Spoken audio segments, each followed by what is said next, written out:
7.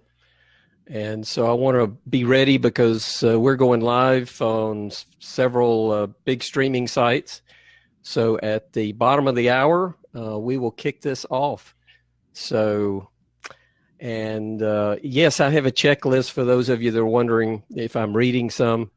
I don't want to screw this up. Stan is too important, and so I will do my best not to. So at the bottom of the hour, and I've got seconds away, we will start. And I do appreciate everybody coming. All right. Hello, everybody.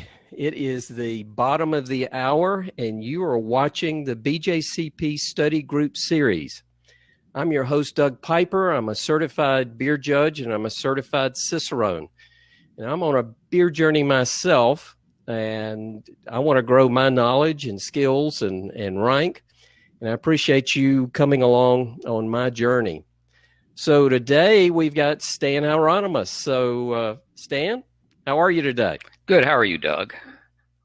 I am doing awesome. This has been fun preparing for this. You've had some great stuff. So basically, another thing I want to touch on is this is not an official BJCP or Beer Judge Certification Program event. Everything here is our own opinions and should not be considered official BJCP content. So we're going to move into the webinar momentarily, but there are a few housekeeping items I'd like to go through before we move into Stan's presentation. We have a webinar coming up January 31st with John Mallett of Bell's Brewery. So at the bottom center of your screen, there is a link there. And this webinar is the first place we've really made it public. So here's your opportunity to sign up for John Mallett. And I know John's going to have a great program. It's Thursday, January 31st, 7:30 p.m. Eastern Standard Time. Just below that, you should see an Ask the Question. And it looks like, Stan, the question count is up to 21. So everybody's waited till the last minute to throw them at you. So anybody else that has questions? And the other thing I would encourage you, before you add a question, notice there's a vote. And so if you scroll through the questions and you see one that someone else asked that you'd rather get answered, I don't know that Stan's going to be able to answer all 21. So be sure to vote up one that you think is particularly valuable, and we will take the ones with the most votes first. We also have some polls, and those are going to be discussed through the webinar. So I would encourage you to take a moment to fill out the polls. Again, that's sort of at the bottom center. And let's see, don't put any questions in the chat screen because I really won't see them, and I don't want them to get overlooked. So remember to put them in the Ask the Question field. Also, sometimes people say they can't hear anything. Before you get too wound up, double check your computer's not mute. We always tend to turn those off, and double check that volume. Also, if things freeze up and you're not hearing or seeing our images smoothly, if you'll just click the refresh button, most of the time that will solve that issue. Also, if you see me looking around, when I am looking around, I am not checking my email. I am not checking Facebook.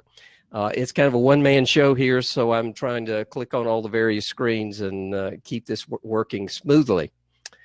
And just to give you an idea of what we're doing here, this is part of a series of webinars that I'm creating for the BJCP study groups. So if you're not a member of these groups, they're in the emails that I've been sending out. And join us. We're exploring a journey of becoming or advancing as a BJCP judge. And links will be sent up. We have two groups, a BJCP 101 and a 201. The only difference between 101 and 201 is 101s already have a BJCP membership. They've qualified through the testing. And the 201s, these are ranked judges, recognized or above. So it's kind of a different study there, and that's why we have the two groups, and one lends itself right to the other. Everybody who registered will get an email with a link to the recording, and they'll also get Stan's slides. And one thing I want to make sure you're aware of, Stan and I volunteer our time, just like everybody else at the BJCP, but they're real out-of-pocket expenses for the technology. So if you'd like to help with this and other future webinars, please consider a small contribution. These are all viewer-supported webinars. This is not a career move for Stan or I.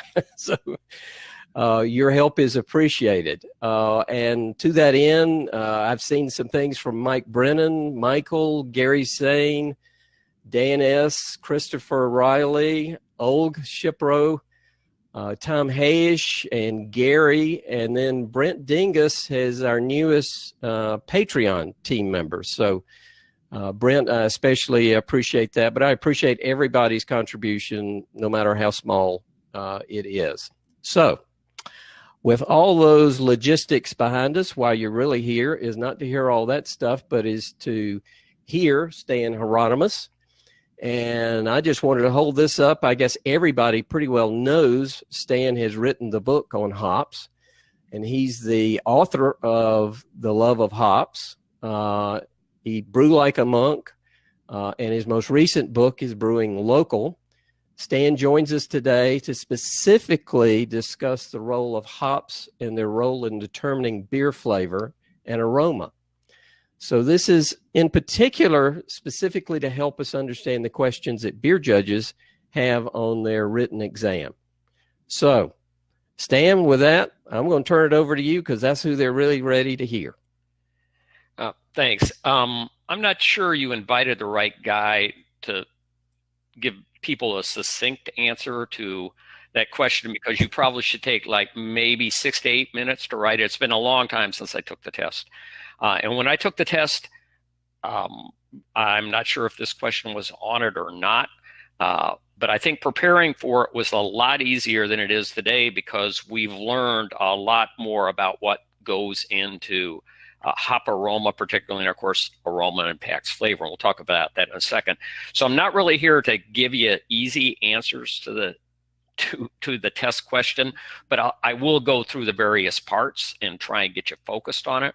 And the first is starting at the bottom, which is the question about name 5 beer styles and the hops that are related to them.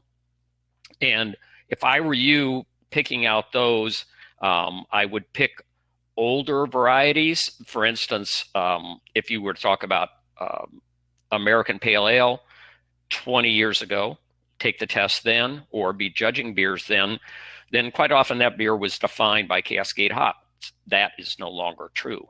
So if you reach into the past, that's a little bit easier. For instance, consider a Czech Pale Lager. That'd be the classic one. That's also, people refer to that as at a previous time, that was just Czech Pilsner. And quite obviously, that's going to be Czech hops as well, which is going to be Saaz. Pretty simple. Saaz is an older landrace hop. And then real quickly, the other styles I'd look at, and then we'll back up and talk about why. Consider something like an English Best Bitter, Grodziskie, which is really focused because it was brewed in one town in Poland. So you're looking again at the Polish landrace hops, which in this case, they had a few growing around there, which you can get now. It's Lublin. Doug.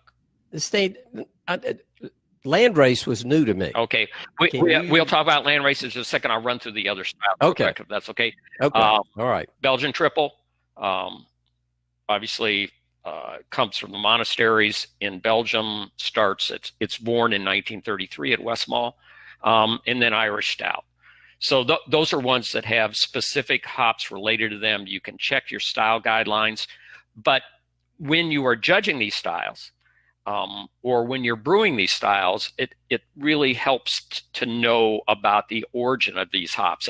And like Doug, I'm not checking my email. I'm not sexting or anything. I'm sort of looking at this list, which, Doug, if you want to flip that up, which is a way that I've divided hops that you can look at. And as new hop varieties come out, you can expand and think of them going into these 4 categories.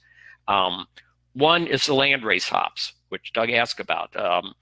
I don't use the term noble hops. Noble hops was an invention of hop dealers in the 1980s. Let's call that hop noble, and you'll be willing to pay more for it. The landrace hops are all hops that were selected, found growing naturally.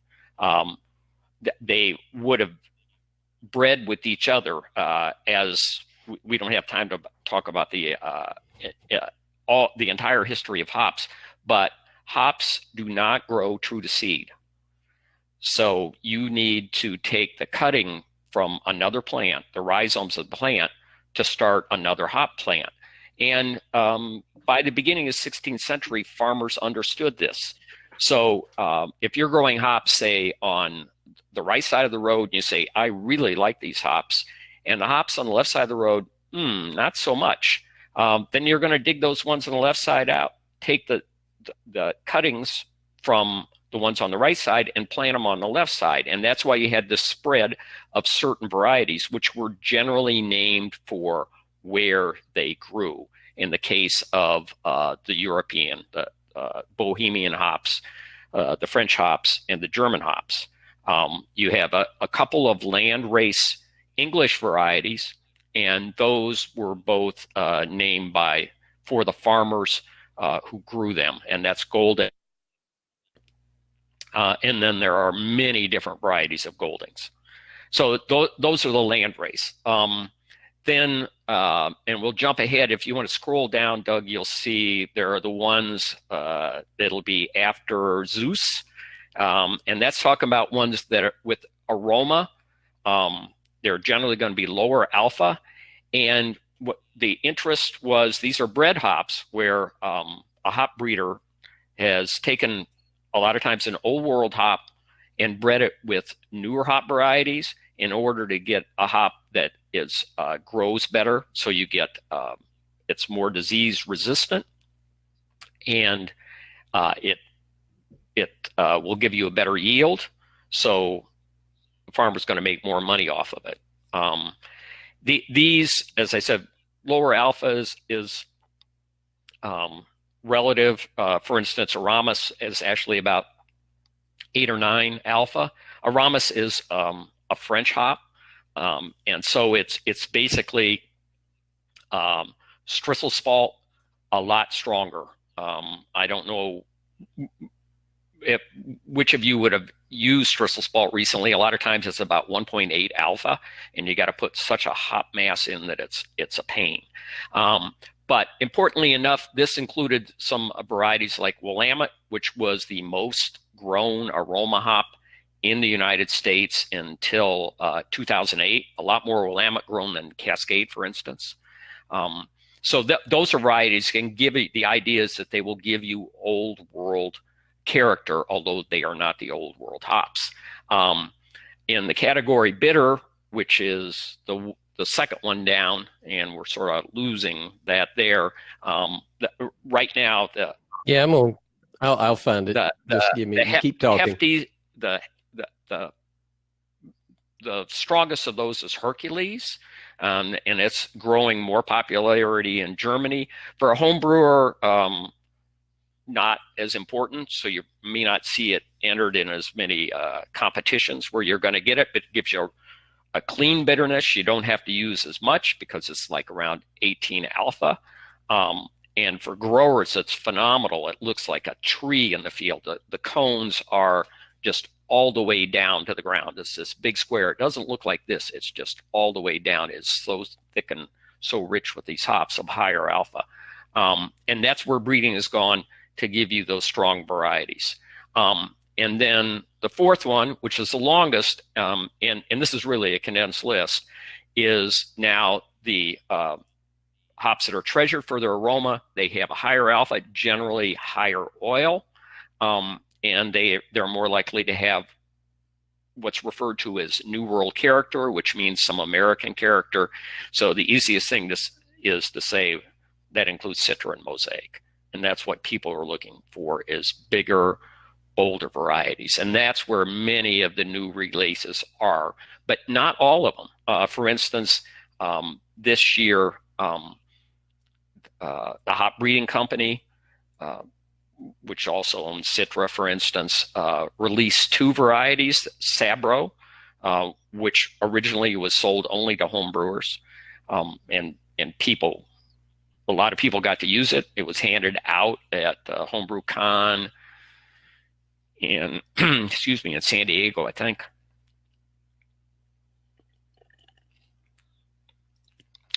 But also a hop called Pato, which is meant to be another one of these high alpha hops and begin to replace CZT, which is Columbus, Tomahawk, and Zeus, which has a lot of disease problems. So you see those ongoing things. So when you see a new hop variety, think about where it goes, think about how you're going to use it in a beer, but also when you're getting beers and judging them, you begin to understand, whoops, somebody just give me a Kolsch, and I've got all of this American quality in it. I don't, with my Kolsch, then maybe that tangerine that I like so much in a hazy pale ale is not appropriate in the Kolsch. So that was my short answer to which varieties to use with styles. Now, which I think we use in the promo, the elevator question, which is why hops? There are 7 attributes to consider. One is bitterness, aroma, which is where a lot of the focus has been of late, flavor, which is of course a combination of what you taste in your mouth and what you smell. Then the mouthfeel. So Stan, we're back online. So can you point me? Oh, well, that we're not. We don't need one of these. I'm too late. For a while. Yeah, that's. But anyway, okay. These are, you can get these. Obviously, you'll be able to get them after the presentation. So mouthfeel, foam and lacing. They are antimicrobial, and they also add to flavor stability as a beer ages. And hops bring all of that to the party, and all of that impacts what we refer to as aroma or flavor. Not so much the foam and lacing. You don't generally taste that. But I'm a fan, and if you've seen me talk some places, of the Polish homebrew score sheet. And in their case, they, rather than 3 points for appearance, they have 3 points for color, and then they have 6 points for foam and lacing. And that's saying the appearance of the beer. That still adds up to 18 points out of 50. So that makes appearance more of a factor what a beer looks like. And they also have 6 points for quality of bitterness. And that's not, walking in out of the cold, that's not the easiest thing to figure out, but it is a great way to think about beer. And certainly when I come back and judge American homebrew or commercial beers using that score sheet, I'm thinking about quality of bitterness all the time, and which is a good way for us to segue into bitterness. The focus of late has been on aroma hops, but it's important that you consider bitterness when you're thinking about the attributes of the hop and what they add to flavor. Obviously, you also want to know about bitterness when you're doing the recipe question, because you need to give that part, where you're going to say which hops you're using, what are the AAA, and then the quick calculation of the bitterness you expect to get. You obviously are not going to be able to use somebody's software to calculate the IBU, which will only be a calculated IBU. I suggest, and I don't know this for sure, I haven't scored exams in 8 years, but in the past, it was fine to use Charlie Papazian's homebrew units. And that's nice and simple. You can check his book, and see how to calculate those. But there are other factors. Certainly you think about when you're judging these beers and the bitterness in the beers. There are a lot of other things that go into understanding bitterness than, say, I put this in a computer program and it told me is this many IBU. I know there's a question, if I don't know how many of them we'll get to, about the role of humulones and dry hopping. And when we see that question, I'll go into that more. But to give you an idea before,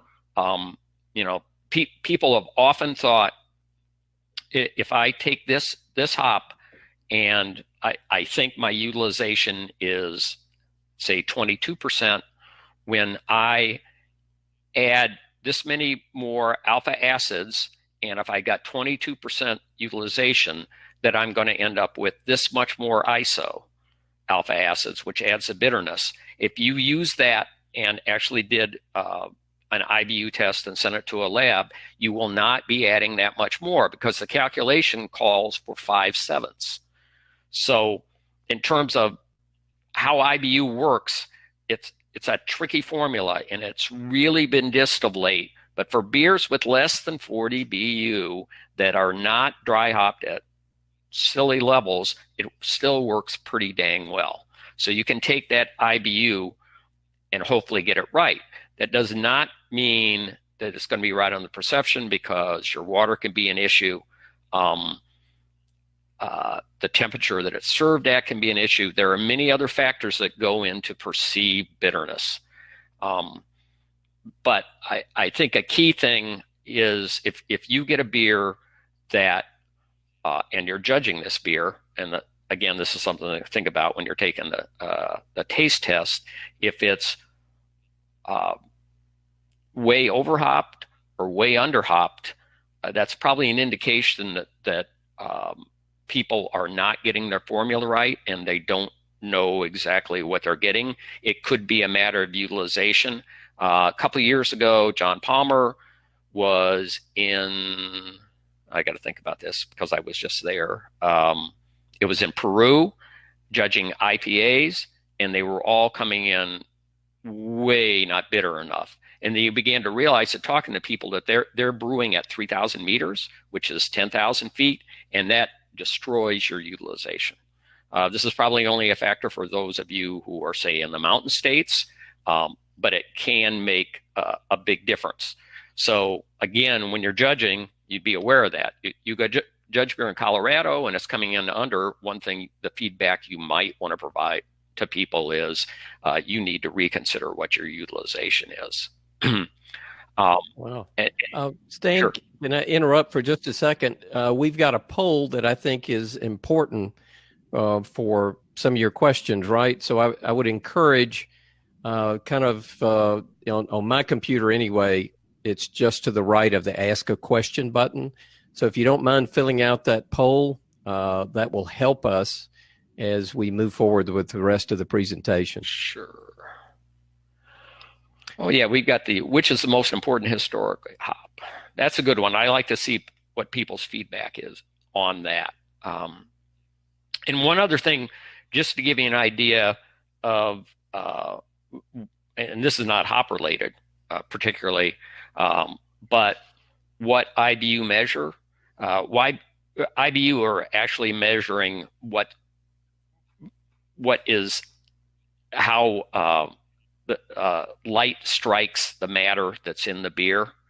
So for instance, if you were to add cinnamon to a beer, it'll show about, Sam Adams did their Boston beer did this with a variety of different spices, and cinnamon comes out incredibly high. And then it turns around and their flavor panel tasted the beers, and cinnamon was incredibly high as well. So bitterness is not just a function of the amount of hops that you use, and that's something you should be aware of, at least when you're judging the beers. So go back to the cinnamon again. That there was no actual cinnamon in it. It was something they were picking up from the hops. No, there was cinnamon. Okay, they use cinnamon instead of hops, and you get 80 BU, and you get a high perceived level of bitterness by the people tasting that. It's obviously so also it true. was Gruit, right? It was Gruit. Generally, you don't think of Gruit as being a particularly bitter, as a matter of fact, although there certainly are herbs you can use to give it a definite bitter character.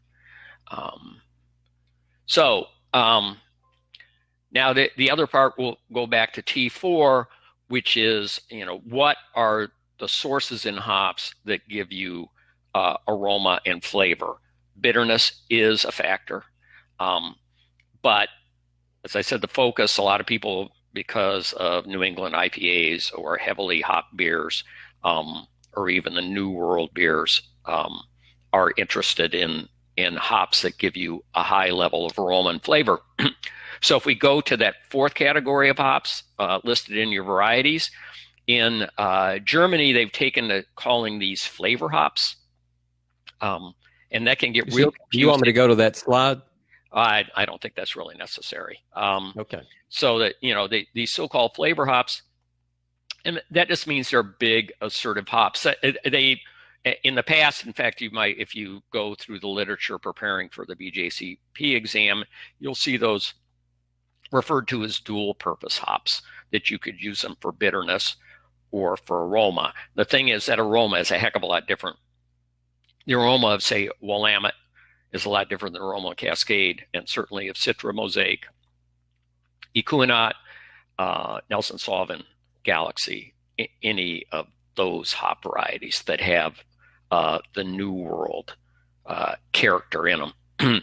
So, and when we talk about flavor, the people who are aroma specialists, like perfumists, they're biased, and their argument is that aroma is about 90% of flavor.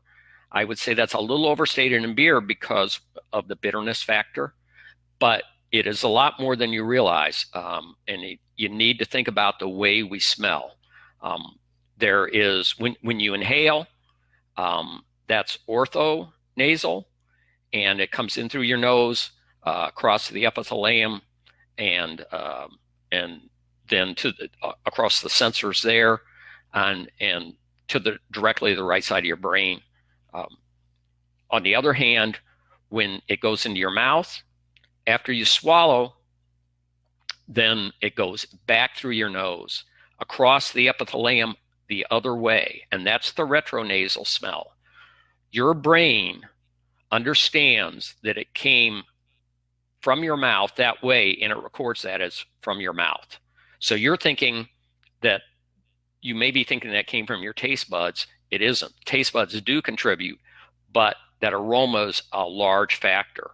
So as a brewer, you're creating odor compounds. You are not creating aroma, because aroma happens in the brain, and it can differ from one person to another, which can frustrate you from time to time. And it can, if you're a beer judge and you're blind to certain aromas, that can also frustrate the brewer when you miss those particular things. So that's something to be aware of. Particularly, there's a compound in Saaz hops, beta-inone, and it is, a lot of people are blind to that. About a third of the population is blind to it, a third of the population is super sensitive, and a third's in the middle. So if you're somebody who's blind to it, you should not be judging Czech pale lagers. That's just one of the things about creating aroma. Now, Doug, you can flip up the hop oil chart. Yeah, hopefully it will be stable this time. So it's, I'm not going to tell you how to write the answer to this question, but certainly understanding the hop oil is at the center of aroma, and therefore the largest player in flavor. So within the hops itself, a number you're going to be more familiar with, of course, is the alpha acids. So you can see, you've got a hop cone, and if it's got 18 AAs, then you know that. And you may have looked at what the hop oil is, and it's going to be a relatively low number. Generally, the bracket before was considered about 0.5% of the cone to maybe 3%. Now we're getting hops that can be up to 4%. We can also overrate that percentage.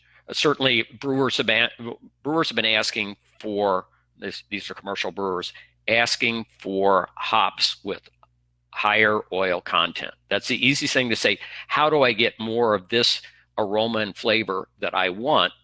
And let's just throw a lot more hop oil in there. Studies, particularly at Oregon State University, go into it's the composition of the hop oil that makes at least as much different. To give you an idea, for instance, there was a study of Cascade hops, all from a relatively small area in the Yakima Valley. And you had the hop with the highest oil level had the lowest impact. One of the hops with the lowest oil level had the highest impact. So there is more to it than total oil, but you do want to be looking at the oil and the composition of the oil. You want to flip that slide back up.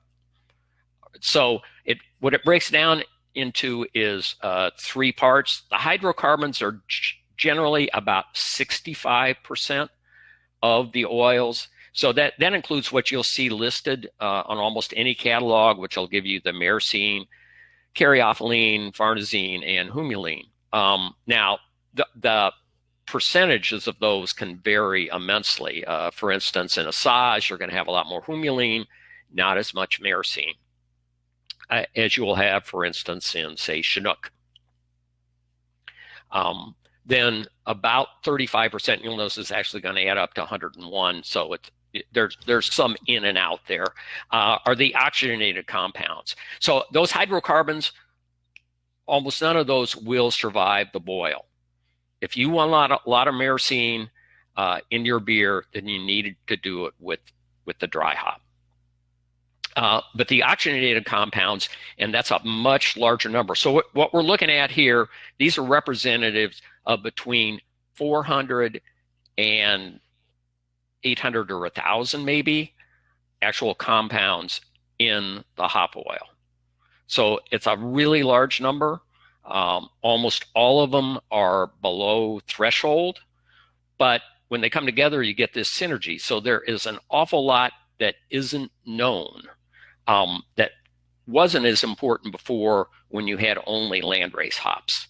So of those oxygenated compounds, that includes some that are being talked a lot about now. For instance, linalool, which has been considered a marker for hoppy flavor for almost 40 years.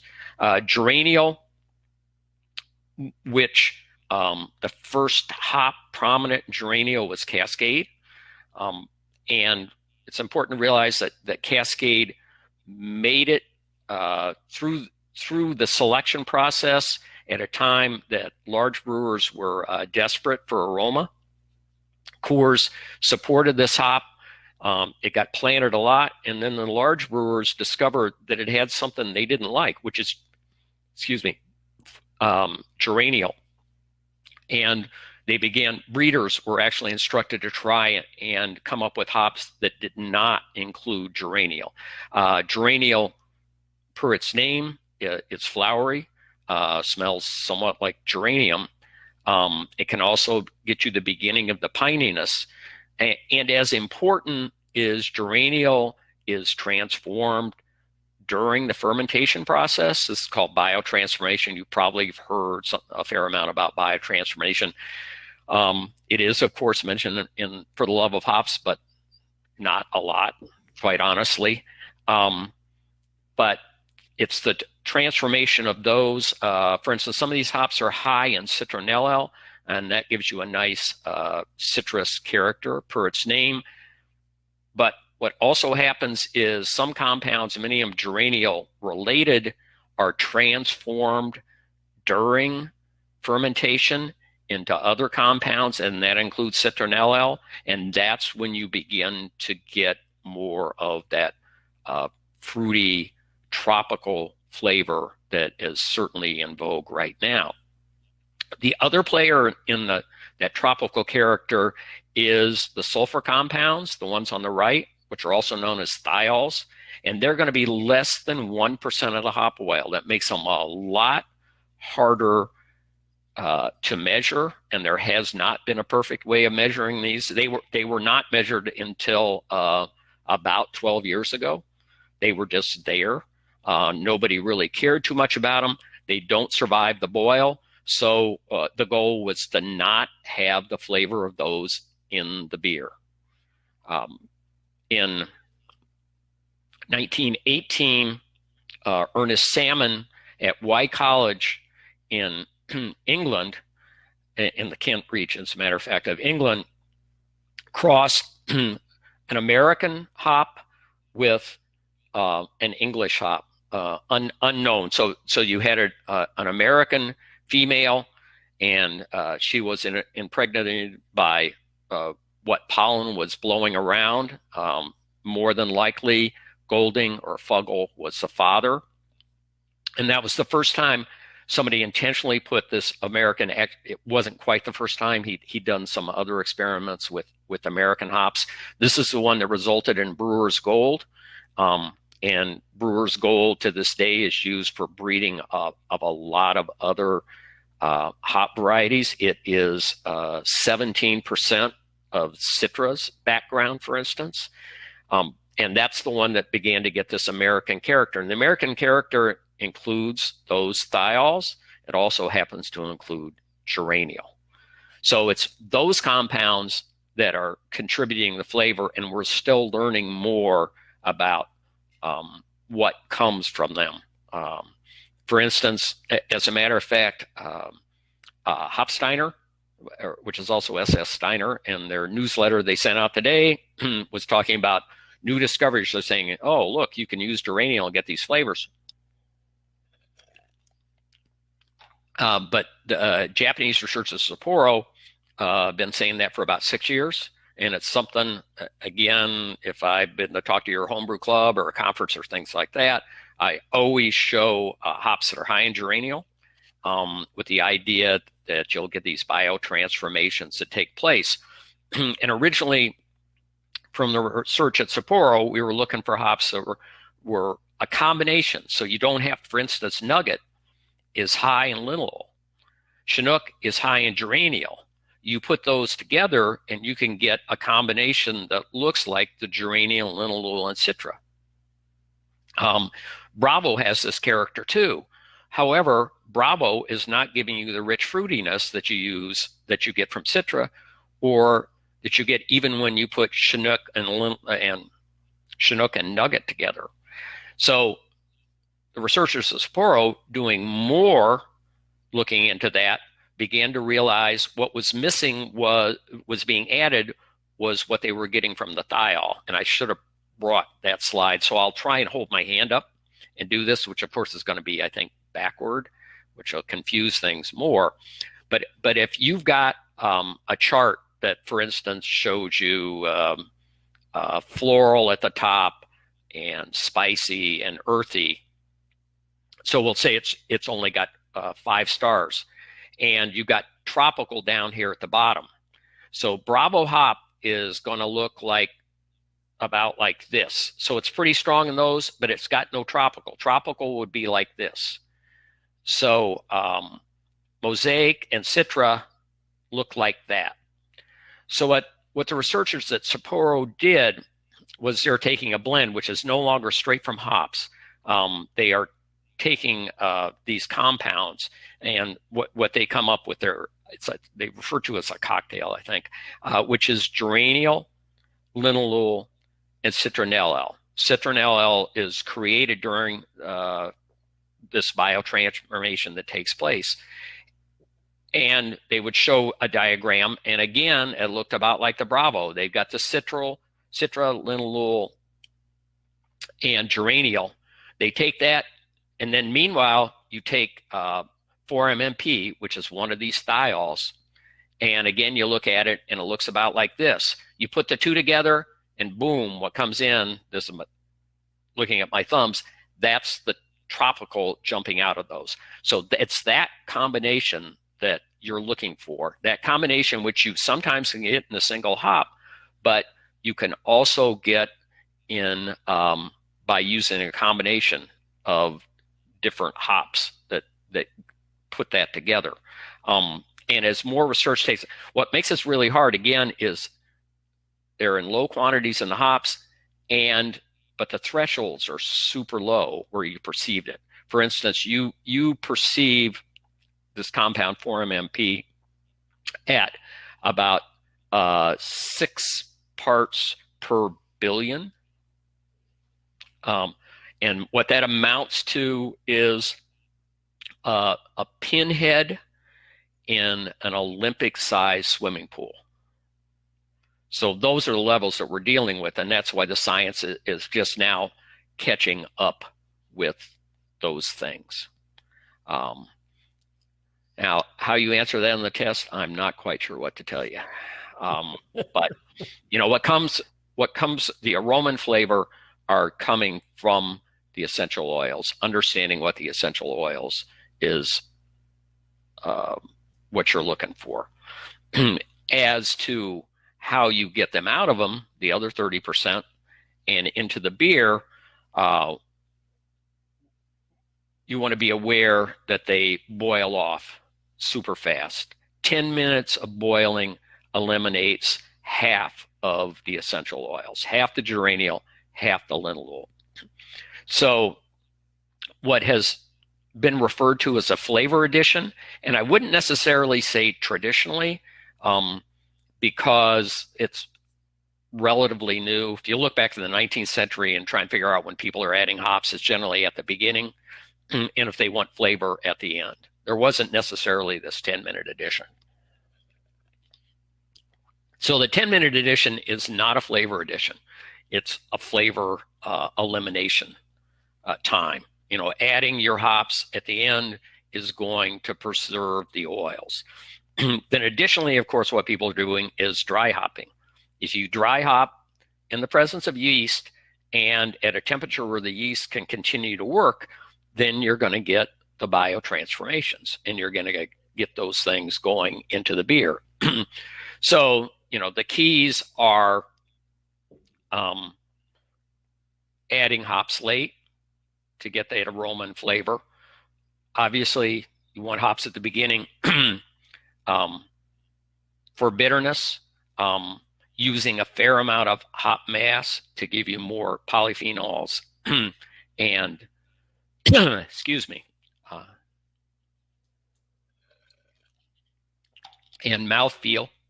But to preserve the aroma and the flavor, then 0 on is the time to add those. One other thing that doesn't fit neatly in is glycosides, which also can be a function of biotransformations. And glycosides exist not, everything we've talked about is in the lupulin gland. So if you take, whether you're using hop extract, that comes from lupulin gland. Now the cryo hops are meant to get rid of green matter and give you more of the lupulin gland, which makes it more efficient and gives you bolder aroma. The glycosides are in the green material. So depending upon what you're using, you're not necessarily going to get the glycosides. The discovery of the importance of glycosides actually comes from Miller Brewing, because as you may know, Miller Brewing uses only hop extracts.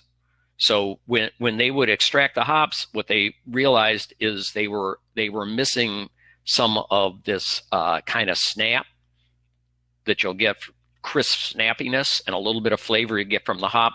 The way glycosides work is they do survive the boil, and then they are cleaved by the hops strains, and then you have the addition of other enzymes, for instance, in your mouth that may interact with them.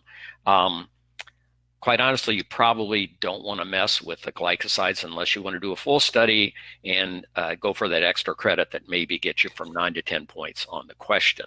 We can email about that if you want to pursue that course. But a little bit more about talking about the dry hopping. What we've been talking about, well, I think we'll wait because Doug's got that right there, but this will be something we go to next, which is... Do you want me to go full screen with that? Not yet, because I want to mention a couple other things when we're talking about dry hopping. And recently, and I wish this would be a quiz. That would have been nice if we would have had this quiz at the beginning, and then we could flip it up on the screen. Is how many of you have heard about hop creep? And hop creep is a genuine problem for commercial breweries now.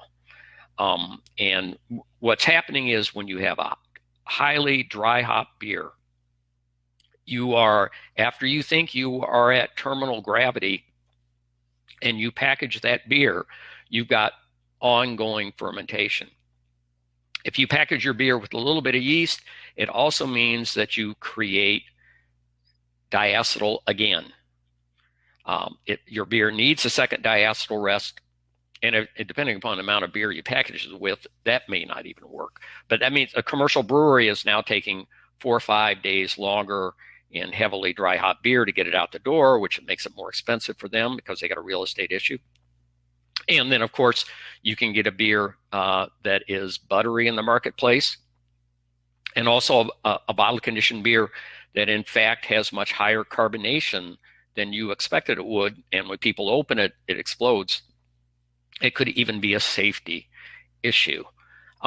So the questions become, where is this hop creep coming from? Why are we getting it now? In fact, scientists referred to it at the beginning of the 20th century. Again, it was highly dry hop beers. More hopping is definitely a factor. It is variety dependent, and scientists are just beginning to look at that. It also depends where it was grown.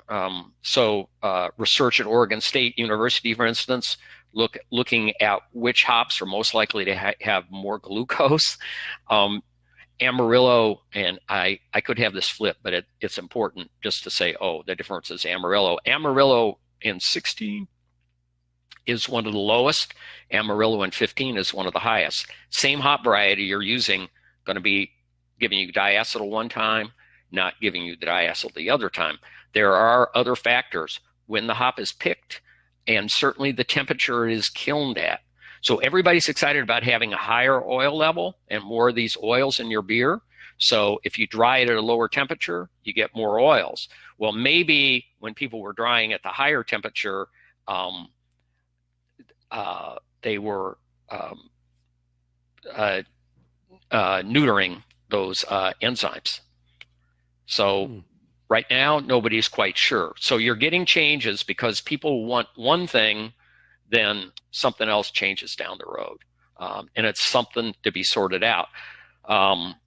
But as a judge, if you're giving somebody feedback and you're saying you've got diacetyl and it turned out to be a heavily dry hop beer, which you're going to know if you have that category, and your feedback is XYZ, you might suggest they also need to be considering their hop source or doing a second diacetyl rest before they package their beer. It's just one more factor in thinking about giving them the proper feedback. So now you can put that other one up, which is these particular flavors come. Barthaz, which is the world's largest hop vendor, has been one promoting it. And this is actually something I've handed out before, but in a slightly different form. And this is a way to talk about the flavor that you're getting from hops, that you expect from the hops. And so I think this is useful thinking mostly in terms of the tasting exam and giving more feedback. So but as long as we're talking about flavor, there is another aspect of the hops, and that is the off flavors you can get from the hops. And it's important, I pointed out, so the two thiols being examined most broadly, and in short form, that's 4-MMP, which is also known as 4-MSP, and 3-MH. And one reason those were focused on originally is they've been understood as important in the wine world for some time. They're prominent in Sauvignon Blanc. And if you are not a wine drinker, I'd suggest you go out and get a bottle of Sauvignon Blanc sometime and taste that. If you are, that is a wine that is prone to be catty. By catty, I mean cat litter box. And many of these new popular hop varieties are the same. When Sierra Nevada was first, before Citra was released, before Citra had the name Citra, they were brewing test batches with it, and they would take it to their in-house panel. And consistently, the men would say, ooh, I'd like this tropical flavor. And the women who are more sensitive to some of those aromas would say, this beer is catty. And the more you taste Citra, the more you realize that, which is not necessarily a plus. It sort of takes some of the joy out of Citra when you begin looking for the catty. But 4-MMP, if you've studied the beer flavor wheel, which doesn't get used as much now, and the beer flavor really is a beer off flavor wheel, you will find 4-MMP in there, and it mentions catty. It can also be tomato plant or ribes, and this was exactly the quality that English brewers did not like when they had Brewers Gold for the first time 80 plus years ago.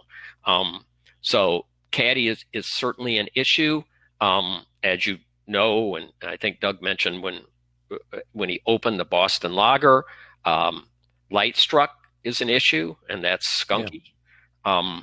And then onion garlic, which I know we have some questions about onion garlic. Onion garlic is a thiol, and it's develops later than some of the others. So the longer hops sit in the field, we're finding the more thiol development you have, the more geraniol you have, the more you have of these oils that brewers are asking for. But in some cases, they sit too long, and that's generally when you get onion garlic. Some hop varieties are more prone to it than others. The first one I think people really noticed it in was Summit. When it came out, people say, oh, the first time they used Summit, which must have been in the aughts. I remember, I think it was Flossmoor Station. I'm trying to think what they called it, Imperial Dwarf, because Summit is a dwarf hop. It's actually a low trellis hop. And then people hated Summit. And Summit's actually a pretty good hop, but you got to know how to use it. You don't want to overuse it in dry hopping, and it works fine in bittering. Stan, I've always been challenged when I'm judging. If I find a beer that's either catty or oniony, or do you consider that a negative or an off flavor, or is that just personal preference? Well, certainly there's a certain level that you do or do not like these things, but it's something you can note and say, I'm getting this, and describe that flavor. And then how you judge it, it's somewhat a matter of what is in balance. I think most people agree, though, that onion garlic is not good.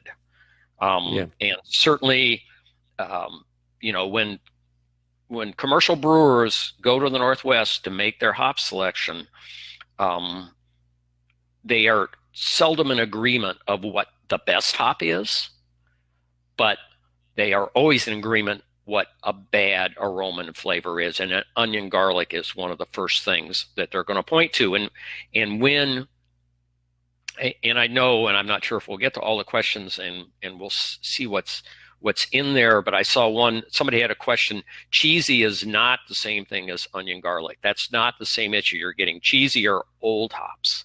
Yeah. But you skipped over caddy. Does caddy? Caddy's a tricky one. Yeah, I think caddy's an off flavor. If it reaches the point that it smells like a cat litter box, that's certainly not a positive. As a judge, you need to be aware of what you're sensitive to. I'm super sensitive to coriander. Jeremy Danner, I don't know if any of you people follow Jeremy on Twitter.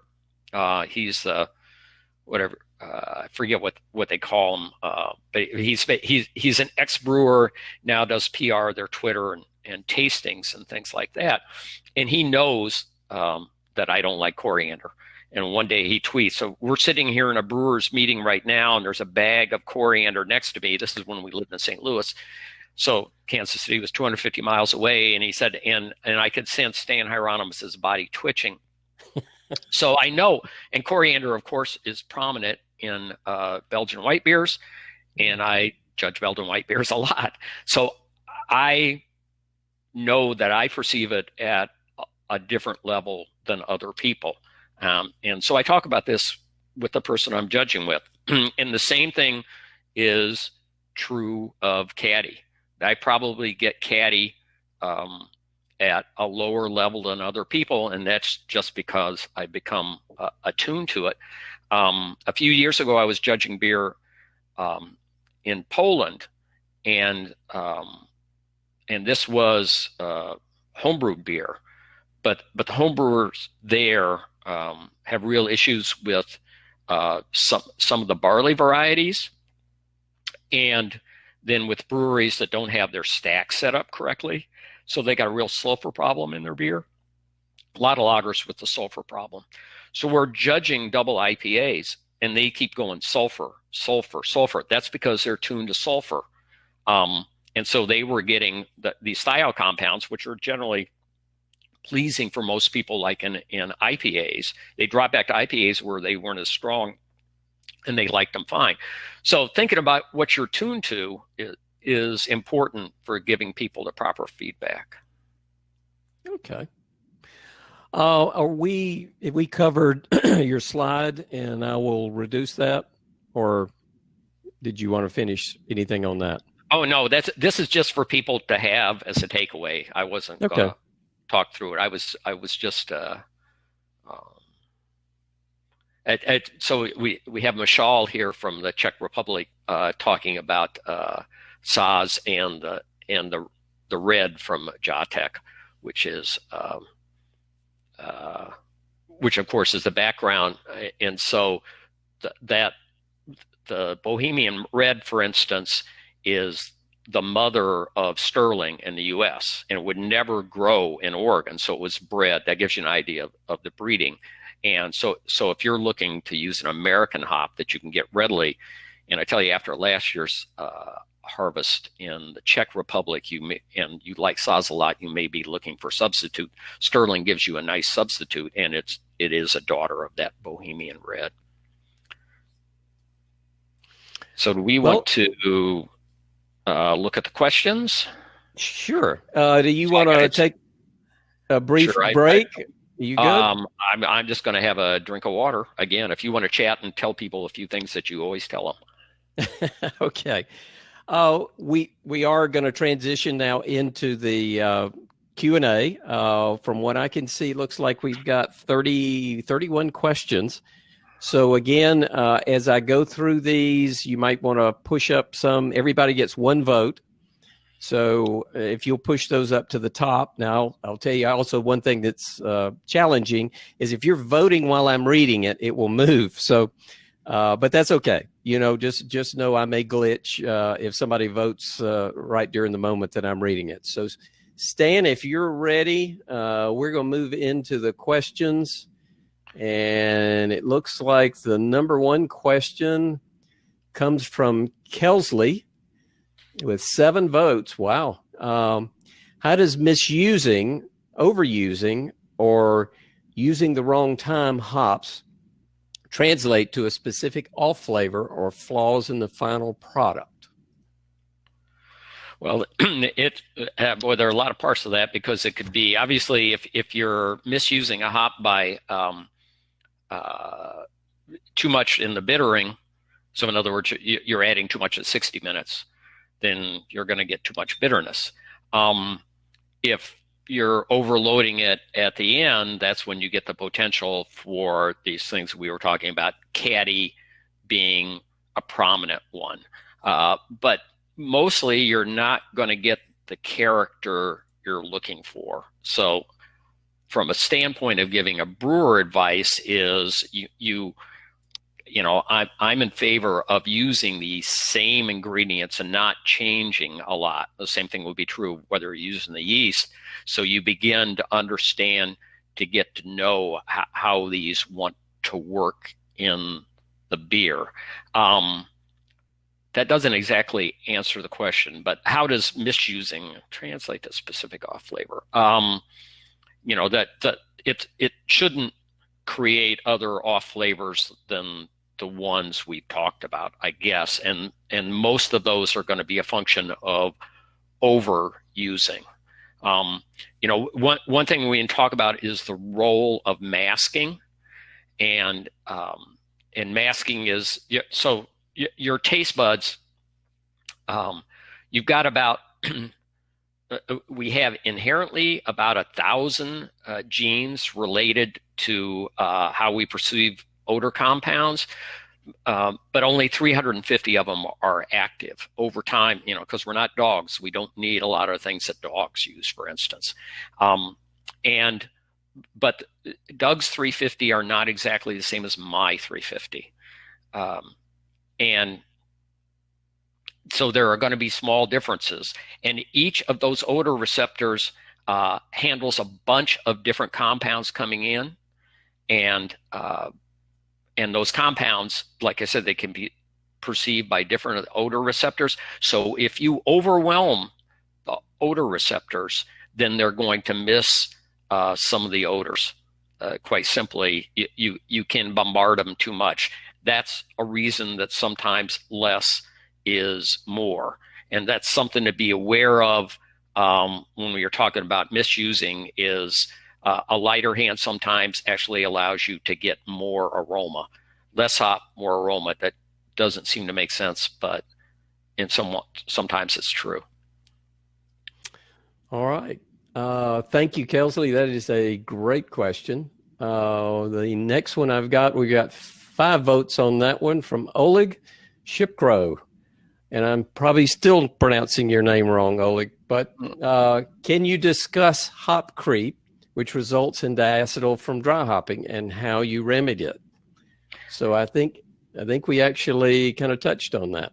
Well, we did touch on it. You can use less hops, which probably is not the answer you want, or you need to do that second diacetyl rest. Also, there's some indication that you're more likely to get the hop creep when you hop at dry hop at higher temperatures.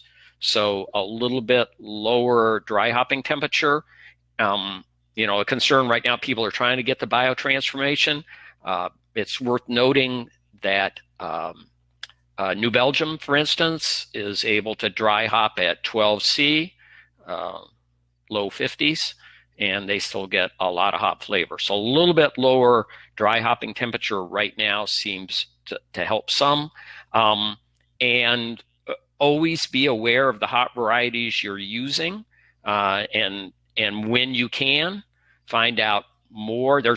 We didn't really talk about that, but a lot of this information, when you look at your hops now, instead of just getting those 4 large hydrocarbons that are in there, you'll be able to get more information about the geraniol and the linalool, and eventually, I hope, about the thiols. So learn more about the hops you're using and see which ones are causing you the problems. Okay. Thank you, Oleg. The next one, it's been voted up to 8. Wow, that one moved up. There's literature stating whirlpooling at different temperatures will cause different flavors from hops. What do the different temperatures at whirlpool do to the hop oils to cause the different flavors? And that's from Jason Zambrisky. Right now, you'd probably get a giant shrug with the part of your question is what do the different temps of the whirlpool do to the hop oils to cause different flavors? There are definitely changes, and again, this is research in Japan, and it might be Kirin. I don't remember exactly, but they did looking at I believe it's 75, 85, and 95 C. And if you want, Jason, if you want to email me at AppalachianBeer.com, it's Stan@AppalachianBeer.com. I will find you the spider graph that comes from that. And what's striking is you realize that some characteristics go down at 85 from where they are at 95. Some go up, and then you look at 75 and they flip again. So there's a lot going on that is not explained by science. I don't think that's terrible, because as brewers, that means there's still some art for you to be accomplishing. So again, if you're keeping track of what you're doing and then replicating it or not replicating it the next time, and then when you get something that works, you go, it works. I might not know why, but it works. Is there a sweet spot, Stan? Essentially, you want it to cool some or hit it while it's really still roaring hot? What? The whirlpool? The whirlpool, yeah.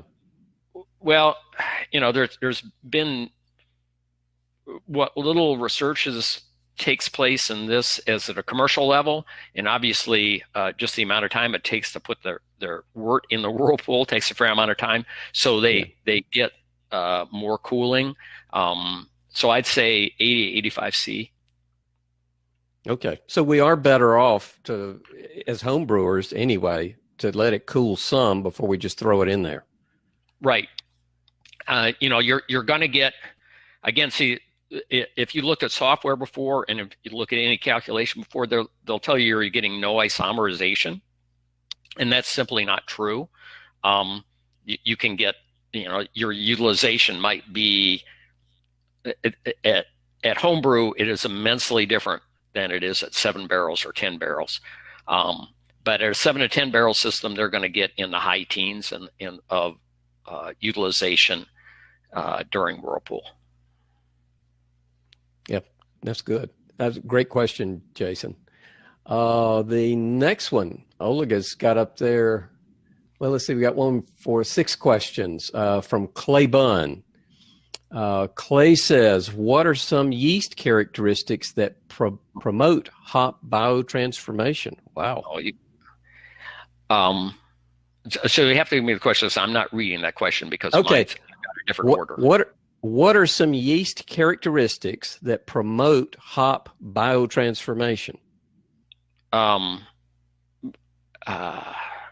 Well, right now, studies are just beginning. White Lab is actually doing one with Neosis, which is a lab in France, to look at different yeast varieties and how the biotransformations may differ.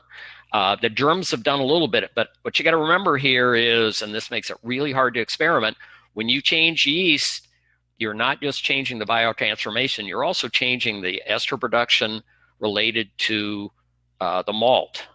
So, the schematic that measure this is really difficult. So the question becomes, certainly because people want to know what might be going on if I'm using different New England IPA is what's brought this up. You want, this English yeast and how much it flocks and things like that. I think those are not related to the way that they may be possibly changing what's going on with the hop compounds as it is with everything else. I hope that made sense to you. So, well, to put it in simpler terms, are you saying the significance of it is relatively low, as best anybody can determine, as far as different hops and biotransformation? Well, the real answer is we don't know yet.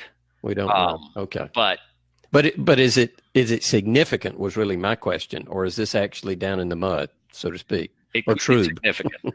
But the way it's changing, that's why so I'm not reading the question. I'm not sure if I'm answering that part of the question.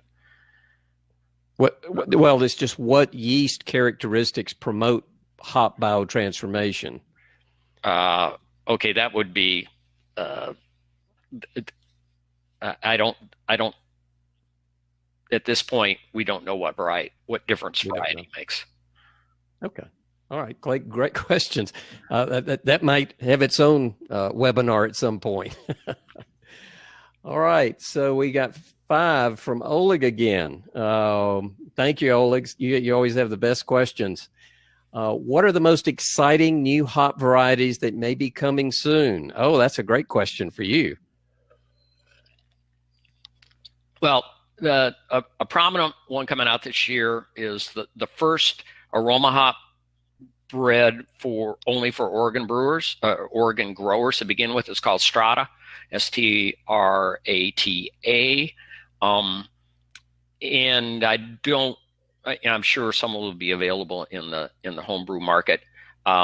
It is not necessarily a hop I think that you want to use as a single hop, but it really works well with others. So that the Craft Brewers Conference this last year, there were several IPAs that were in a combination, and a couple of the really nice ones were made with Amarillo, so it seems to blend quite nicely with Amarillo. I'm trying to remember the third hop in there. So Creature Comforts in Athens, Georgia, they do a beer that's a fundraiser, and it's called Get Comfortable. And this year it was a collaboration with Russian River. It was brewed a few weeks ago, and I should remember the third hop in there. It's definitely Strata and Comet, and I'm not sure what the third one was. I should know that. But so Strata in combination of stuff. I think a lot of people are going to be excited by Zappa because it's named for Frank Zappa, and it's a hop that is strictly of American origin. It's not a single found hop like you would have say, oh, great, we found these hops that were growing like hops. So backing up real quickly, hops have been around for about 5 million years. 1.5 million years ago, one branch of the family matriculated to Europe, and that's where we get the European landrace hops from. Another branch, maybe 500,000 years later, comes to North America, and that's why you have different characteristics in the North American hops. So this is from North American background only, breeding different North American character together. Almost all the crop was owned by Sierra Nevada for now. But more, so some of you may have had Medusa, which came out of the same program, but this one is different. And Sierra Nevada is pouring it mostly at their pub, but also some bars, a beer made with the Zappa hop, and it'll continue to be available. So people are going to be excited about that. Down the road, I would say that I think it is the daughter of Sabro. Sabro just came out this year, and homebrewers knew that it was referred to as the homebrew hop before. And again, if you want to email me, I can go right now. That simply has a number, and I think that's going to be a really interesting hop with a lot of berry character to it. And then also now we have this comment under that. Thomas, what about hop varieties in northern cold regions of the world, such as Russia? Can any good fruity tropical hops come from such cold north regions? They can come from the cold north regions, but they're going to have to be bred with new world varieties to begin with. So you're going to have the introduction of some of those other compounds and thiols.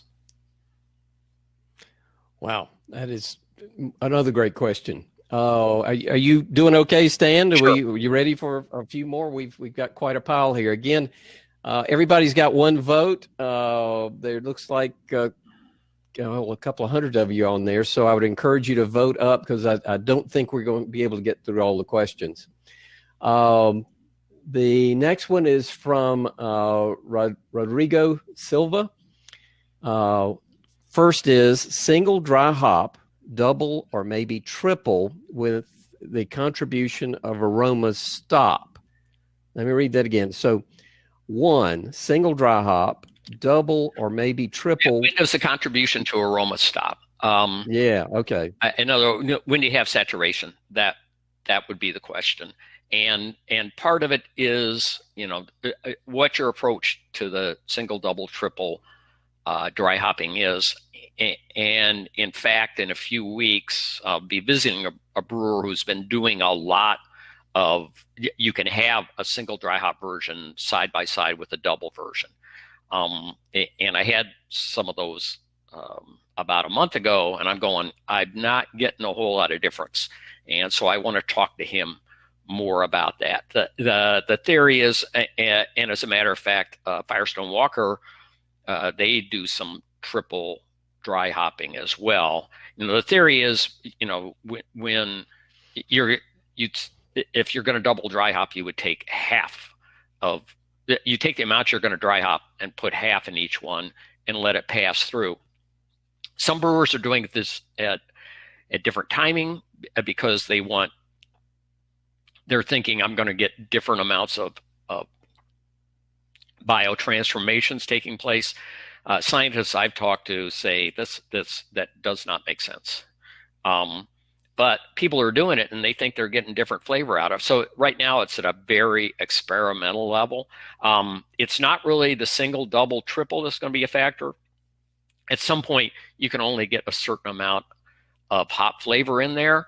And if you're making beers commercially, you are spending an awful lot of money. At a homebrew level, not as big a deal. I'm kind of a minimalist, so I try and always get as much flavor as I can with least ingredients, but it's just my aesthetic. The second part of this question was concerns about. Oh, go ahead, Doug. Did you want to? What? No, that's exactly what I was going to hit. Please proceed. Concerns with off flavors with brewing water with high calcium, sulfate, low bicarbonate. No, there was a second part of his question. I thought that's what you were doing. It says using pellets in an American IPA, there's no haze. Oh, I guess he's questioning the association with. I thought that he's making a single, double, or triple, and he's not. He's just telling us more about the brewing process. So he's trying to make a beer with no haze, which you can do. You can triple dry hop with a minimum of haze. Part of it is if you let your beer sit a little bit longer, then you're going to have more of the hops drop out. And of course, it depends what yeast you're using as well. I suggest if interested in the rule of New England IPAs and haze, great paper by John Paul May from Hopsteiner. And I don't know if you go to the Hopsteiner website, I think it may be available now if you look in there. If it isn't, again, you can email me. I've covered it in my monthly newsletter, which I'll say. So anybody here, if you have a newsletter, it's free once a month. You go to the front of AppalachianBeer.com. You'll see some hops to the right. You can use that to sign up, or there's a little link that says Hop Newsletter, and you can sign up there and you'll get a lot of this information. So be careful. It's like drinking from a fire hose. Yeah. I try not to get too carry. We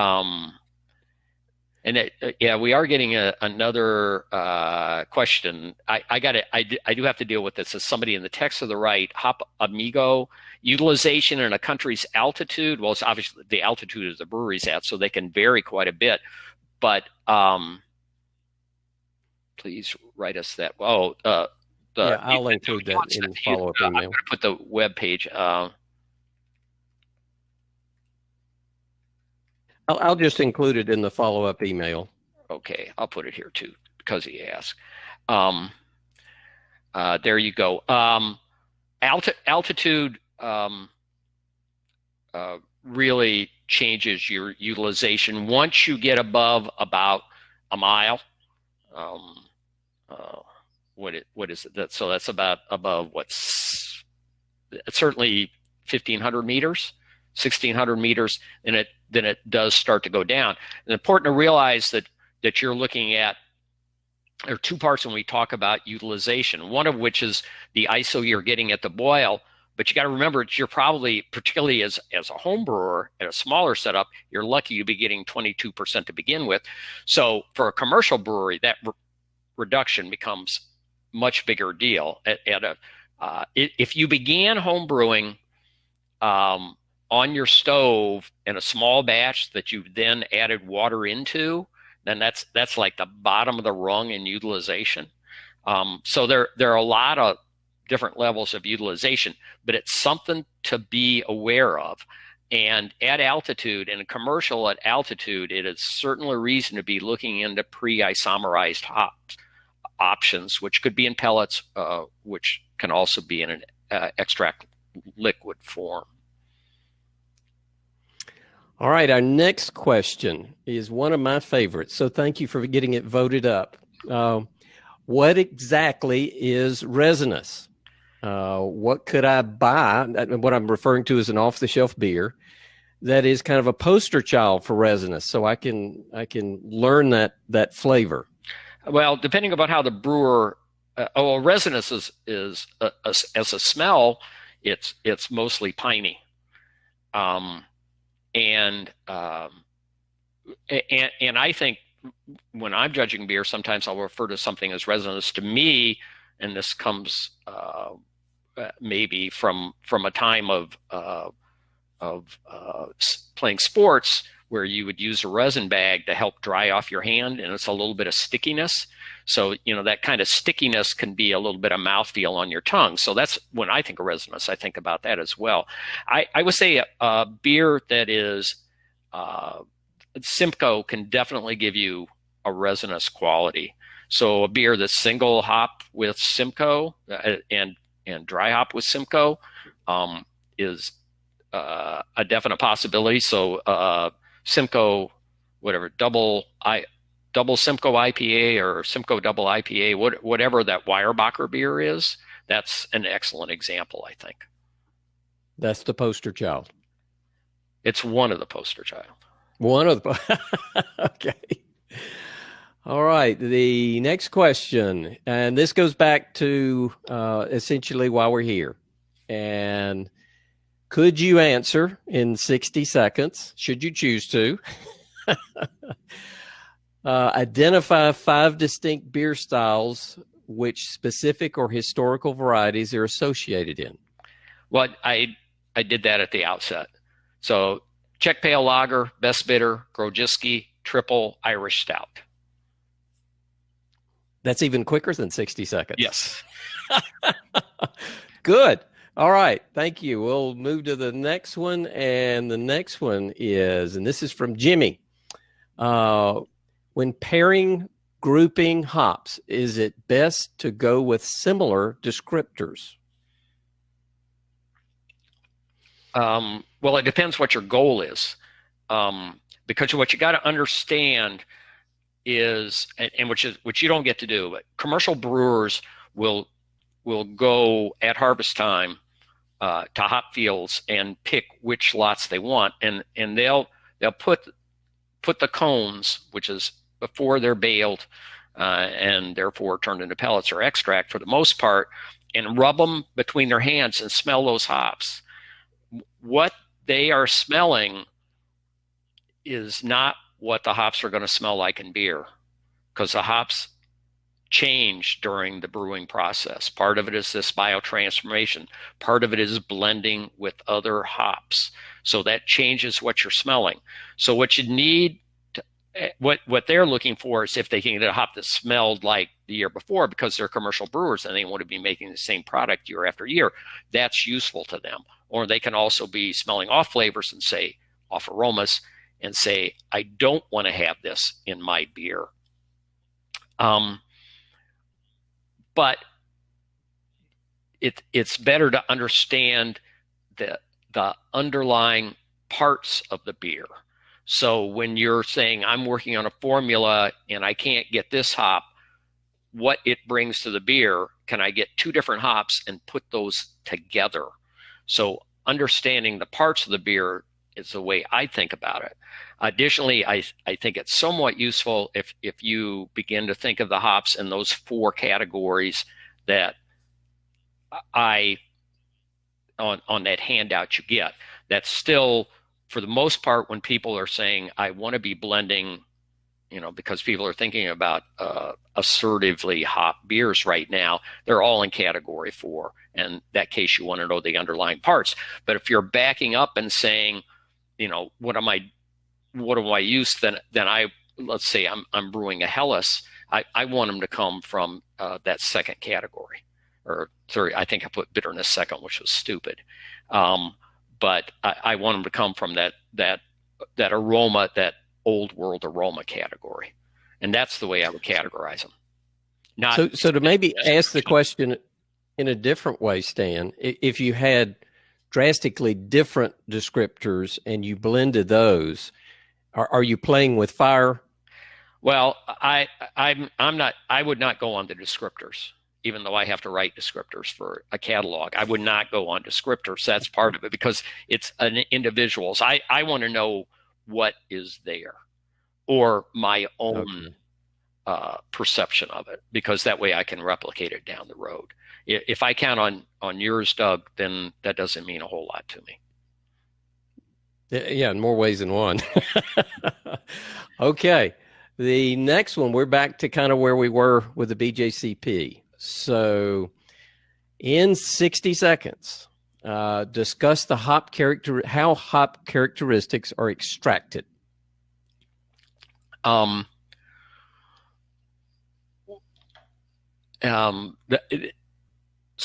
So we're talking the actual flavor and aroma. So bitterness is extracted by isomerization, which means 60 minutes of boiling. Aroma is you want your odor compounds not to be boiled off. So it's best to add those at knockout, in the whirlpool, or in dry hopping. I like that. That's short and sweet and quicker than 60 seconds. The next one we've got is from Thomas. Dry hopping adds bitterness to beer. What compounds contribute to that effect? And is there a way to estimate the potential bitterness in IBU or otherwise based on the quantity and hop profile used for dry hopping? Yes, but it's a pretty complicated formula. Hopsteiner's done some nice research on this. So basically, if you have a heavily high dry hop beer, like a New England IPA, or particularly one that is also using adjuncts as part of the malt bill, so you've got oats in there and wheat. If you measure the IBU during the standard process, it's going to come up incredibly high and be up to double what would be the perceived bitterness. So if you can if you understand your utilization, which you can do by sending it to a laboratory. So you know the alpha coming in, which you should be able to count on your hop vendor to give you an accurate alpha coming in. If you know the utilization of your system, which of course means you don't want to mess around with the other parts, because as soon as you change the shape of anything, it changes the utilization, then you can calculate the iso alpha acids in there. Better, you of course would send the beer off and get the iso measured. Then heavily high dry hop beers, what we're discovering now, and it depends upon the form of hops you're using to begin with are going to have the humulones. And humulones are oxidized products, more like you get more oxidation during the pelleting process, and they are perceived as 2/3 as bitter as iso alpha acids. So you could add 100% iso, 2/3 of the humulones, and then 1/10 of the alpha acids that are going to be in there that you're thinking are not going during the course of your dry hopping. You know how much alpha acids. You can put those three together and get a new perceived bitterness level that is going to be probably closer to what other people perceive it as. So all the iso, 2/3 of humulones, 1/10 of the alpha acids. Wow. I don't know that that falls in the simple category. It is not simple. Okay. All right. Let's get that scary full screen off of me. How you holding up, Stan? Fine. Everybody's encouraging you. Answer. So that'd be okay. All right. So Oleg has, how does global warming affect hop crops? And is it likely we're going to have a shortage in the next few years? Well, the shortage won't be because of growing conditions. The shortage would have to do with large breweries who don't want to contract ongoing and don't send the right signals to growers, so they don't know what to grow. It can be further confused. Obviously, we've had a couple of disasters in Europe. This year, Aroma in the Czech Republic was horrible. Hallertau is way down. Additionally, we have come to cede to the Germans much more of the production of alpha hops. And it's those alpha hops that actually, that's what most people use. When I say most, in other words, as the world of beer is really big, and craft beer is a small part of that. Homebrewing is obviously a smaller part of that. And a large percentage of the hops grown in the Northwest are to serve the people interested in aroma. But if the alpha crop fails in Germany, and it's more apt to fail in Germany because they do not have irrigation like we have in the Northwest, so a drought is more of a factor, then those brewers who don't have a supply of alpha hops will come back in and buy those aroma hops and use them for alpha, because Citra, in fact, has more alpha acids than you had in the highest alpha hops 30 years ago. So, they have value. So that's the way you could get a hop shortage. It's not really the global warming, although it could be a factor in Germany. Global warming could certainly change things where hops grow, because you can get droughts, you get more heat, then that's going to impact it. So you would think, will the hops move north like much of the barley has? A little more difficult for the hops to move too far north because of day length. And then also, even though it may be warmer, are you going to have a long enough growing season? So there are factors. So global warming could impact where hops go, probably not immediately. So Stan, I am going to take advantage of my role, and I think everybody's here, well, not primarily, but a big part of us are here to prepare for BJCP tests. So there was one last question in T4 that we hadn't gotten your 60-second answer on, and I'd like to hit that, and then we'll hit the last few questions that we can get to. So describe hop characteristics and their impact on beer flavor and aroma in 60 seconds.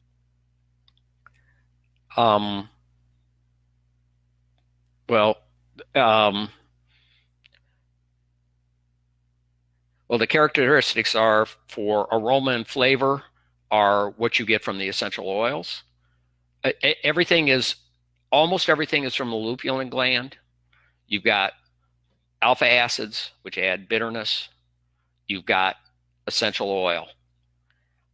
Additionally, you do have a little bit, depending upon what style you were brewing, from the green matter, which is the creation of glycosides. That's the short answer. Well, that is less than 60 seconds again. Awesome. This is cool. So, Stan, we've got a few more questions. Looks like we got one with 4 votes. Can you hang it in here maybe 10 more minutes? Sure. That didn't sound very enthusiastic. Sure. Yes. 10 minutes. There we go. All right, cool. All right.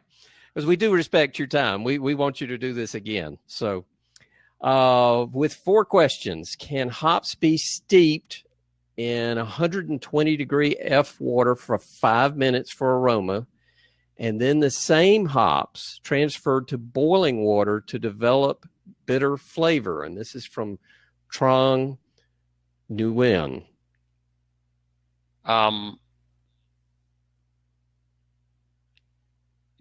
Can you read that?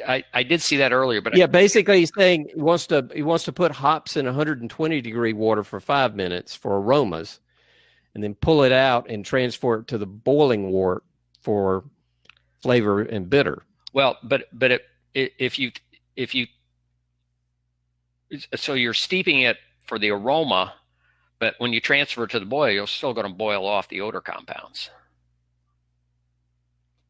Yeah. So okay. I don't think that would work that way. There's a question here I want to answer. Somebody said when I say Amarillo at 60, I meant Amarillo crop 16 and Amarillo crop 15. So it wasn't 60 and 15. So it was same crop, or same hop, 1 year apart, and they were having totally different impact on hop creep. And that just shows you right now where the sense of mystery, why it's happening. But we don't know, where, if it was picked early, late, and how it was kilned. So we've got a question with 3 votes. Is there a reliable way for a home brewer to release O2 in pellets prior to dry hopping? I guess that's referring to oxygen? Yeah. I wouldn't really worry about the O2 within the pellet. When you're dry hopping, you do want to keep as much oxygen out as you can, so you can do some purging of your vessel, and don't introduce O2. But the O2 within the pellets themselves, I would not worry about. It would be minuscule, wouldn't it? If your pellets are handled well, it's worth thinking that, which I don't mean this as a knock on homebrew shops, but some people buy hops in bulk and then go ahead and package them again for sale, as opposed to when you buy them for a vendor, when they're nitrogen purged into that package that you are opening, that there is a difference there. So what you want to make sure that the hops, if you're getting hops in the original purged package, then the O2 should be super low. So if we're storing them, we'd be better off to put it with some nitrogen or in a vacuum pack. Definitely vacuum pack, and definitely at least at 26 degrees or lower. Wow. Awesome question, Gary. And Thomas has added a comment, adding hops early in fermentation. And I guess the oxygen question also. But I guess it goes back to the same thing. If they're nitrogen purged, it's less of an issue. Right. So early in the fermentation, that's an issue. When right now people are trying to there's another question, Jonathan, so I want to get. the early in the fermentation, one thing that happens early fermentation, obviously you get a lot of CO2 and it's going to blow off some of your odor compounds. So people are adding it early with the idea of getting more biotransformations. We don't really know if that's necessary for the biotransformations. I've talked to a lot of brewers who are sticking with dry hopping late. You know, you've got some yeast present, you're getting some of the biotransformation. Are you getting different biotransformation? Right now, we don't know that that's the case, but it's always good to experiment, keep notes, say, this is what worked, and go with that. Question here from Jonathan is, can you describe the difference in brewing with T45 hops versus the more common T90s? Will we see more T45 production in the future? I don't think you're not going to see more T45 production. What the cryo hops is a riff on the T45 process, also known as the T35 process. And so you can buy T35 powder. In the powder form, the cryo is much more difficult to work with. It just floats. So that's one of the reasons that Yakima Chief has gone to more making more available in the pellets. And basically what the difference in brewing is, you've got a lot less green matter. Green matter absorbs wort, and it makes brewing more expensive because you end up with less wort from your beer. And also some people are concerned by having that much green matter in the beer, if that can change the flavor and so on. But the T45 process, which is a sub-freezing, I've been in those chambers when they were being cleaned in Germany, and I would not want to be in one of those when it was whatever it is, minus 30 C, I think, or maybe it's 40. It's 40. 40s where F and C intersect, so it's a little bit warmer than that. But that process is meant to keep as much lupulin character as possible, and that's what they're doing with the cryo hops as well. So maybe you're getting a brighter hopper quality, but what you're definitely getting is less green matter, which means you get more beer. So will we see more T45 production in the future? Well, you're not going to see more T45 production because that's mostly just making hops cheaper. But you will, as long as there's demand, you're going to see more T35 powder and more cryo hops. But they're more expensive. That is a great question. We've got a few less. We've got one with 3 votes up at the top. Stan, can you talk about the hops that are primarily being used in Flanders Red and Oud Brewing? Not particularly. They're old hops. If people are using old hops, a lot of times people want to use aged hops in those, which does a couple of things. First of all, of course, you're getting less alpha, and they want less alpha. So because the isomerization, the hops can mess with the critters involved, the wild yeast. And then also you're getting some different odor compounds from aged hops. You can buy aged hops now, but you're going to pay a premium for them. So the best thing is to plan 3 years ahead and buy your hops now and just age them yourself. Put them in a bag and hang them someplace.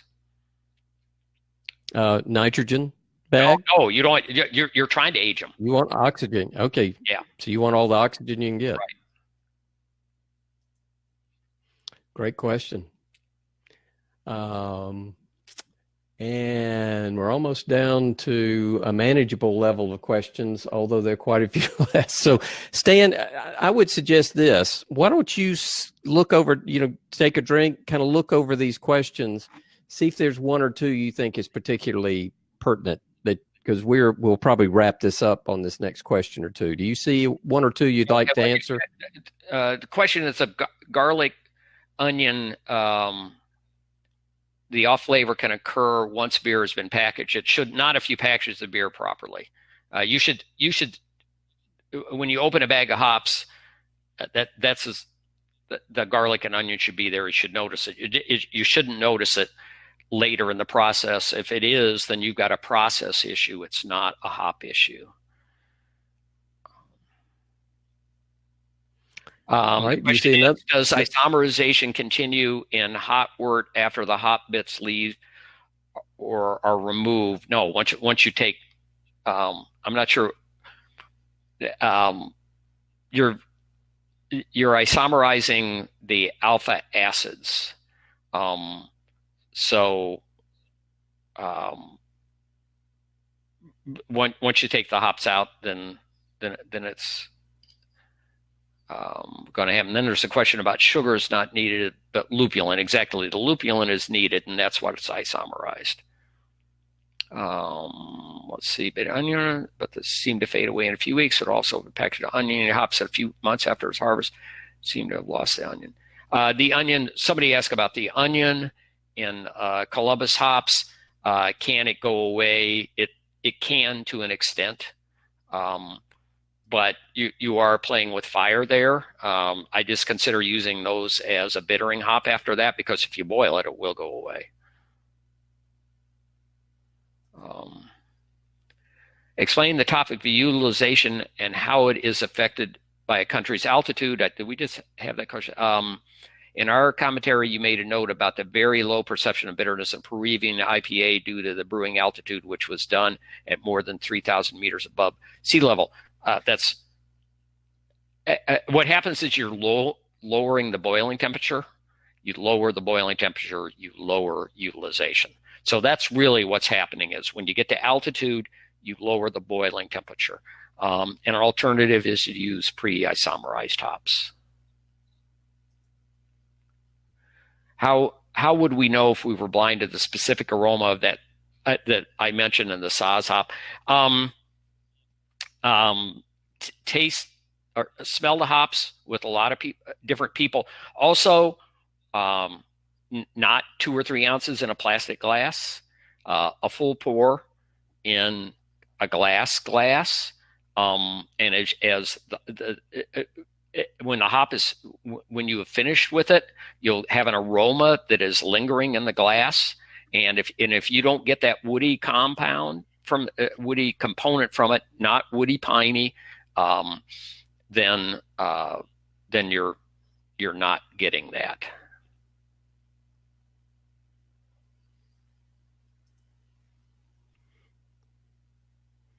And Stan, we've got about 4 minutes left, and okay, we will actually have a hard combination other than Nugget and Chinook. Nugget and Chinook does not equal Citra. Unfortunately, it does equal a little bit of tropical. Do you know of any other examples of hop oil combinations? Look for anything. Again, if you email me, I'll send you a chart.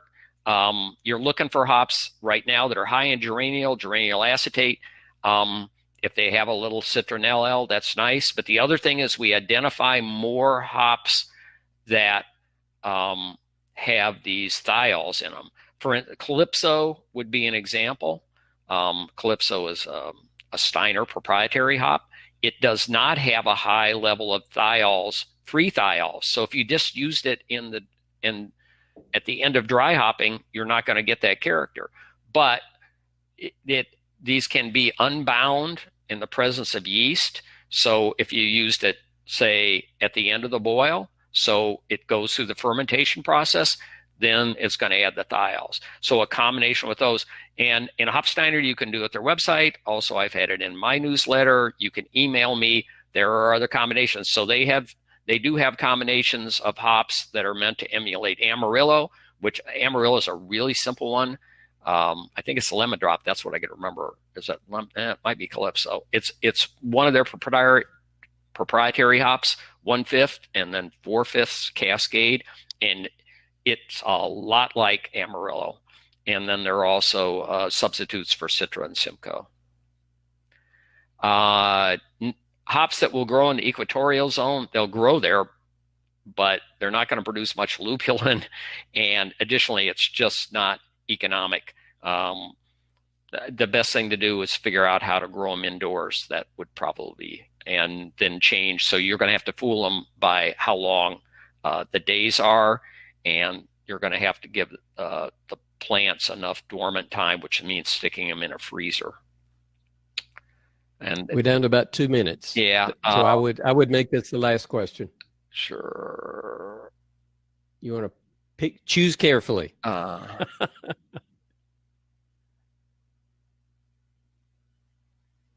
Can dry hopping with whole cone, fresh dried hops, create a diacetyl-like flavor? Again, we're talking about the same situation as hop creep. You put enough hops in there, yes, it can.